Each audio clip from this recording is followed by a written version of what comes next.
الحمد لله وحده والصلاة والسلام على من لا نبي بعده وعلى آله وأصحابه أجمعين.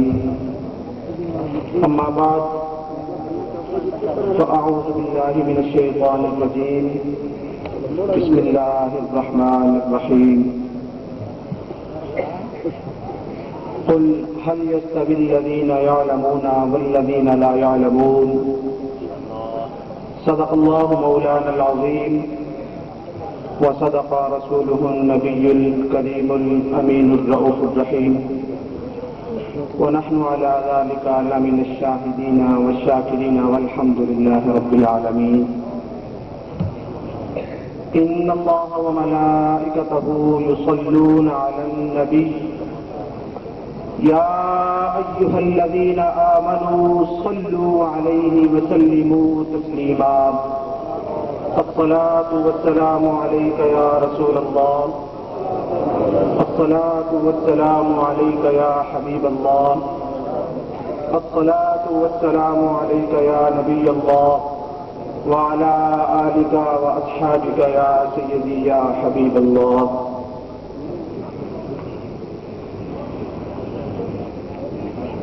نہایت ہی عزت کے لائق فخر السادات حضرت علامہ شیخ الحدیث مولانا محمد منظور احمد صاحب دامت برکاتہم العالیہ، سعد مکرم جامع المعقول والمنقول، فخر المناطق، استاد العلماء، نمونہ اسلاف حضرت علامہ مولانا مفتی محمد فضل الرحمان صاحب دامت برکاتہم القدسیہ، استاد محترم حضرت علامہ مولانا محمد فضل کریم چشتی صاحب، استاد مکرم حضرت علامہ مولانا غلام مصطفیٰ القادری صاحب، سرمایہ اہل سنت، فخر اہل سنت، مناظر اہل سنت حضرت علامہ مولانا صاحبزادہ پیر سید محمد محفوظ الحق شاہ صاحب دامت برکاتہم العالیہ، دیگر مشائخ اعظام، علماء کرام، سامعین محترم، الحمدللہ میں اپنی بڑی خوش قسمتی سمجھتا ہوں کہ الحمدللہ باقی مشائخ اور علماء کے ساتھ ساتھ میرے اساتذہ بھی اسٹیج پر موجود ہیں، بالخصوص سیدی و سندی و مولائی حضرت علامہ مولانا مفتی محمد فضل الرحمان صاحب دامت برکاتہم العالیہ. آپ اپنی انتہائی مصروفیات میں سے وقت نکال کے ہم گنہگاروں کو آپ نے بڑی عزت بخشی ہے. میرے پاس یقین جانیے وہ الفاظ نہیں کہ میں کن الفاظ سے آپ کا شکریہ ادا کر سکوں کہ آپ اپنی طبیعت کے تقاضے کے باوجود، اپنی مصروفیات کے باوجود اتنا لمبا سفر کر کے ڈیرہ اسماعیل خان صوبہ سرحد سے ہمارے پاس تشریف لائے ہیں. میں دل کی اتھاہ گہرائیوں سے دعا کرتا ہوں کہ یا اللہ ایسے بزرگ علماء کرام کا سایہ ہمارے سروں پر تعدیر قائم رکھ اور انہیں اتنی قوت اور ان کے علم میں، عمل میں، عمر میں اتنی برکتیں عطا فرما کہ زمانہ ان کے خیر سے خیرجاب ہوتا رہے. یقین جانیے میں تو اپنی آپ کے درس بے بابرکت میں بیٹھنا ہی اپنے لیے بڑی تسلیم کرتا ہوں، سعادت سمجھتا ہوں. صوبہ سرحد میں جہاں دیوبندیت کا عروج ہے، جہاں نفسیت اپنے پورے عروج پہ ہے، الحمدللہ ثم الحمدللہ پورے ڈیرہ اسماعیل خان میں قبلہ استاد مکرم جیسی کوئی ایسی شخصیت نہیں، نہ ہی علماء اہل سنت میں اور نہ ہی دیوبندیوں میں، نہ ہی وہابیوں میں. اور الحمدللہ ثم الحمدللہ آپ نے ایک ایک جان ہو کر اتنا کام کر رہے ہیں. آپ یقین جانیے ادارہ بھی چلا رہے ہیں. صبح 7 ساڑھے 7 بجے سے لے کر شام مغرب تک سبق بھی پڑھاتے ہیں. پورے ادارے میں صرف آپ ہی استاد ہیں. اپنا ادارہ آپ نے بنایا ہے. تمام طلباء کو سارا دن وقت بھی دیتے ہیں، سبق بھی پڑھاتے ہیں اور پورا لوگوں کے مسائل بھی حل کرتے ہیں، فتوے بھی دیتے ہیں. اس کے ساتھ ساتھ لوگوں کی اصلاح بھی کرتے ہیں. جہاں کہیں کوئی مسائل درپیش ہو جائے خود طرف سے نفیس چل کر وہاں جا کر لوگوں کے مسائل حل کرتے ہیں. اور اس کے ساتھ ساتھ آپ حیران ہوں گے ایک بندہ ہو کے کتنا کام کر رہا ہے. سیاسی حوالے سے بھی الحمدللہ ثم الحمدللہ دیوبندیت کا پرزور مقابلہ کر رہے ہیں. آپ سب دعا فرمائیں کہ اللہ رب العالمین ایسے بزرگوں کا سایہ ہمارے سروں پر تسبیح دے قائم رکھے. سامعین محترم، اللہ رب العالمین نے اپنے پاک کلام میں ارشاد فرمایا، قل اے حبیب آپ اعلان فرما دیجیے، هل يستوي الذين يعلمون والذين لا يعلمون، کہ کیا عالم اور جاہل برابر ہو سکتے ہیں؟ سامعین محترم، قرآن مقدس کا مطالعہ کیجیے. رب کائنات نے سوالیہ انداز میں اس کائنات سے پوچھا کہ کیا عالم اور جاہل برابر ہو سکتے ہیں، لیکن اس سوال کا آگے جواب کیا ہے؟ قرآن کا مطالعہ کیجیے. رب کائنات نے سوالیہ انداز میں جملہ ارشاد فرمایا لیکن اس کا آگے جواب نہیں دیا. یہ تو ارشاد فرمایا کہ کیا عالم اور جاہل برابر ہو سکتے ہیں، لیکن اس کا آگے جواب کیا ہے؟ قرآن خاموش ہو گیا. قرآن نے جواب نہیں دیا. وجہ کیا تھی؟ امام راضی علیہ الرحمہ فرماتے ہیں کہ وجہ یہ تھی کہ یہ سوال اتنا عام ہے کہ ہر آدمی آسانی سے سمجھ سکتا ہے کہ کبھی بھی عالم اور جاہل برابر نہیں ہو سکتے. اس لیے رب کائنات نے اس سوال کے جواب کو عام انسانوں کی عقل پہ چھوڑ دیا ہے کہ کبھی بھی عالم اور جاہل برابر نہیں ہو سکتے ہیں. سامعین محترم، اب آئیے ذرا غور کیجیے. علم کی فضیلت جو علماء کے بارے میں بات کرنے سے پہلے ایک بات عرض کرنا چاہتا ہوں. انسان کے وجود کی 2 حیثیتیں ہوا کرتی ہیں. انسان کے وجود کی 2 حیثیتیں ہوا کرتی ہیں. ایک انسان کا وجود ہے اور ایک انسان کے وجود کی بقا ہے. اب ان دونوں کے اندر 3 چیزوں کا دخل ہے. رب کائنات نے جب انسان کو وجود عطا کیا اس کے لیے 2 ہستیوں کی ضرورت ہے. ایک باپ کی ضرورت ہے، ایک ماں کی ضرورت ہے. اور جب انسان کے بقا کی ضرورت پیش آئی تو رب کائنات نے علم کو انسانیت کی بقا کے لیے لازمی قرار دے دیا ہے. اب ان لفظوں پر ذرا غور کیجیے. ماں میں بھی 3 حرف ہیں، باپ میں بھی 3 حرف ہیں اور علم میں بھی 3 حرف موجود ہیں. گویا کہ یوں کہنے دو رب کائنات بتانا بھی چاہتا ہے کہ جس طرح انسان کے وجود کے لیے ماں اور باپ کا ہونا ضروری ہے، اسی طرح انسانیت کی بقا کے لیے علم کا ہونا بھی ضروری ہے. جب تک علم نہیں آئے گا انسانیت کی بقا نہیں ہو سکتی. اگر اس سے برقرار کروں تو امام غزالی علیہ الرحمہ فرماتے ہیں کہ ماں باپ اور علم پڑھانے والے کے درمیان میں فرق یوں کیا جا سکتا ہے کہ ماں باپ کے مقابلے میں استاد کا وجود زیادہ اہمیت کا حامل ہے. کیوں؟ فرماتے ہیں اس لیے کہ باپ وہ ہے جو انسان کو عرش کے سچ کی طرف لاتا ہے اور عالم وہ ہے، استاد وہ ہے جو انسان کو فرش کی پتھر سے عالم بالا کی طرف لے کے جاتا ہے. اپنے علم پہ غور کیجیے. علم میں 3 حرف ہیں. ایک عین ہے، ایک لام ہے، ایک میم ہے. پہلے نمبر پر عین ہے جو علوم پر دلالت کرتا ہے. دوسرے نمبر پر لام ہے یہ لطافت پر دلالت کرتا ہے. تیسرے نمبر پر میم ہے یہ ملوکیت پر دلالت کرتا ہے. اب ازمانہ کیا بنے گا؟ لفظ علم میں 3 حرف ہیں. پہلے نمبر پر عین ہے جو علوم پر دلالت کرتا ہے. رب کائنات بتانا چاہتا ہے کہ جو بندہ علم کی سیڑھی پہ پہلا قدم رکھتا ہے علوم، اللہ اسے انسانیت میں ترنت مرتبہ عطا کر دیتا ہے. اور لام لطافت پر دلالت کرتا ہے. جو بندہ علم کی سیڑھی پر دوسرا قدم رکھتا ہے، لطافت کا معنی راز ہوتا ہے، اللہ اسے اپنے راز کے علوم سے نواز دیا کرتا ہے.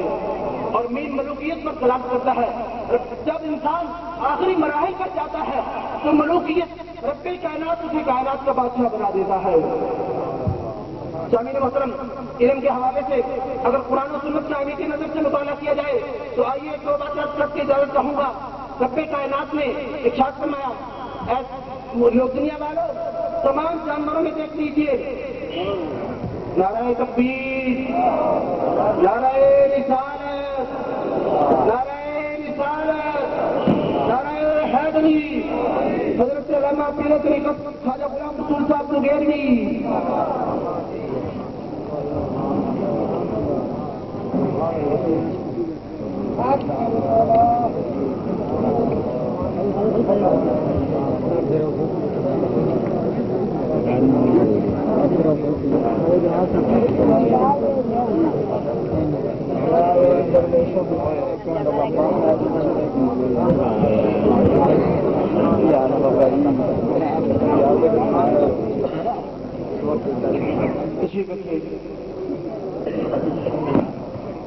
تو محترم سامعین عرض کر رہا تھا کہ قرآن مقدس کا مطالعہ کیجیے۔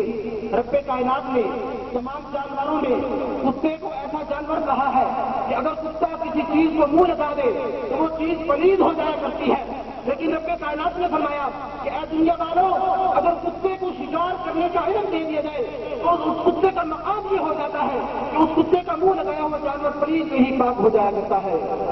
وہ کتا جس چیز کو منہ لگا دے وہ چیز ناپاک ہو جاتی ہے، لیکن صرف ایک چوری کا علم آیا، انسان نے شکار کرنے کا طریقہ بتایا ہے، اس کتے کا مقام یہ ہے اس کا منہ لگایا ہوا جانور پلید نہیں پاک ہو جایا کرتا ہے۔ تو جس بندے کو رب کائنات نے قرآن کا علم دیا ہو اس کا مقام کیا ہوگا؟ اب آئیے ذرا دوسری آیت کا حوالہ لائیے۔ رب کائنات نے جب اپنی توحید کی گواہی کو بیان کیا تو خدا عالم جل نے فرمایا شاہد اللہ انہ لا الہ الا ہوا والملائکہ واولو العلم۔ فرمایا رب کائنات کی توحید کی اگر کوئی گواہی دے سکتا ہے تو پہلے نمبر پر توحید کی گواہی خدا دیتا ہے، دوسرے نمبر پر ملائکہ دیتے ہیں، اور فرمایا تیسرے نمبر پر توحید کی گواہی عالم دین دے سکتا ہے۔ گویا رب کائنات نے توحید کی گواہی کو علم پر موقوف کر دیا ہے، اس کے بعد کسی شے کا تذکرہ نہیں ہے۔ پتہ یہ چلا کہ انسانیت کی معراج علم پر ہے، جب علم آئے گا تو یہ انسان آ کے خدا کی توحید کا گواہ بن جائے گا۔ سامعین محترم، اب آئیے ذرا دیکھیے، ایک بات عرض کرنا چاہتا ہوں۔ قرآن نے ایک مقام پہ لفظ بولا لعلمہ الذین یستنبطونہ منہم، کہ عالم وہ ہے جو استنباط کرتا ہے۔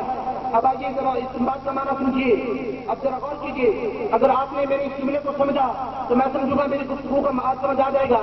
رب کائنات نے قرآن میں ارشاد فرمایا لعلمہ الذین یستنبطونہ منہم، کہ عالم وہ ہے جو استنباط کرتا ہے۔ اب آئیے استنباط کا معنی سمجھیے، لغت کی کتابوں کی برگردانی کیجیے، استنباط کس کو کہتے ہیں؟ آپ نے پرانے دور میں دیکھا ہوگا کہ جہاں جدید وسائل نہیں ہوا کرتے تھے تو لوگ پانی نکالنے کے لیے کنویں کھود لیا کرتے تھے، لوگ پانی نکالنے کے لیے کنویں کھود لیا کرتے تھے۔ تو یہ جو کنواں کھودنے والے ہوتے ہیں عربی زبان میں ان کو مستنبط کہتے ہیں۔ تو عزیزان گرامی، لغت کی کتابوں میں یہ معنی لکھے ہوئے ہیں، پانی نکالنے والے کو مستنبط کہتے ہیں۔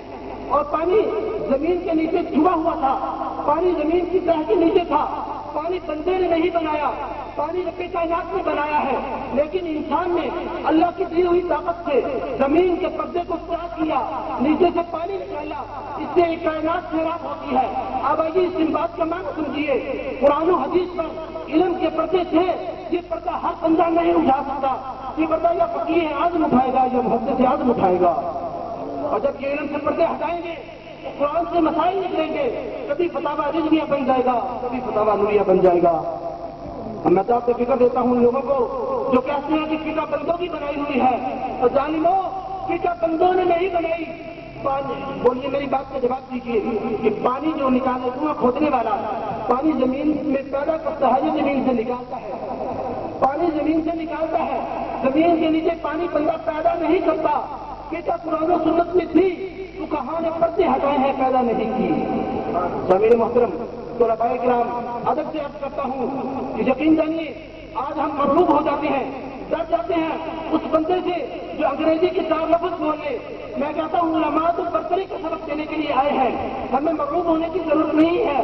ذات کی قسم میں کہتا ہوں کہ اس کے پاس قرآن و سنت کا علم ہو، انگریزی بولنے والے تو اس کی پاؤں کی ٹھوکر پہ ہوا کرتے ہیں۔ امام اعظم زندہ کرتے ایک بچہ گزرا، آپ نے پریشانی دیکھی، فرمایا بیٹا پڑھو عالم بن جاؤ گے۔ عرض کی حضور میں غریب گھر کا بچہ ہوں، پڑھوں گا تو گھر کیسے چلے گا؟ محنت مزدوری نہیں کروں گا تو گھر کا خرچہ کیسے چلے گا؟ فرمایا بیٹا تیرے گھر کا خرچہ کتنا ہے؟ اس نے بتا دیا۔ فرمایا آپ کے پاس تیرے گھر کا خرچہ میرے ذمے، تو علم پڑھنا شروع کر دے۔ علم پڑھنا شروع کر دیا، علم پڑھ رہا تھا۔ ایک دن ایسا ہوا کہ جوتی ٹوٹ گئی، گیا موچی کے پاس، کہنے لگا ایک مسئلہ سن لو، جوتی کو ٹانکا لگا دو۔ اس نے کہا یہاں مسئلوں کی بات نہیں، یہاں تو پیسوں کی بات ہے، پیسہ لاؤ پیسہ۔ اس نے کہا اگر نہیں تو 2 3 4 مسئلے 100 مسئلہ سن لو، جوتی کو ٹانکا لگا دو۔ اس نے کہا نہیں نہیں، یہاں مسئلوں کی ضرورت نہیں، یہاں تو پیسوں کی ضرورت ہے۔ آ گیا واپس، اب کی استاد جی میں یہ علم نہیں پڑھتا۔ فرمایا کیا ہوا؟ کہنے لگا اس علم کی اتنی بھی قدر نہیں کہ 100 مسئلے کے بدلے میں بھی جوتی کو ٹانکا نہیں لگا کے دیتے۔ فرمایا بیٹا کل آنا، اس کا جواب دوں گا۔ کل آئے، آپ نے ہیرا دیا، ہیرا۔ فرمایا جا یہ ہیرا لے جا اور موچی کو کہنا کہ پتھر لے لے اور جوتی کو ٹانکا لگا دے۔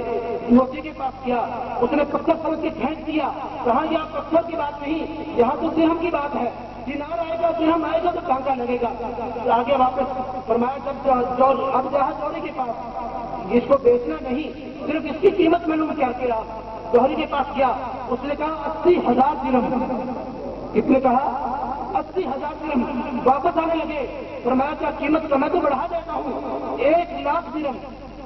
آگے واپس، فرمایا کیا ہوا؟ کوچی نے کیا کہا تھا؟ اب کی پتھر سمجھ کے پھینک دیا تھا۔ فرمایا جوہری کیا کہتا ہے؟ فرمایا پہلے 80,000 درہم کہے، پھر 1,00,000 درہم کہے۔ فرمایا علم کی قدر پوچھنی ہے تو موچی سے نہیں، کسی رسول اللہ سے جا کے پوچھو۔ ہیرے کی قدر موچی سے نہیں، جوہری سے پوچھو۔ اسی طرح علم کی قدر موچی سے نہیں، رسول اللہ کے غلام سے پوچھو۔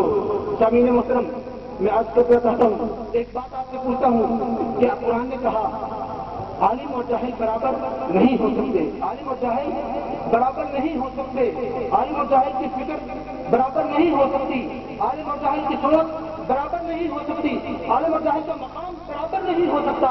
تو پھر کیوں مانتے ہو اس نظام کو جس میں سب کی پرچی کی ایک ہی حیثیت ہو؟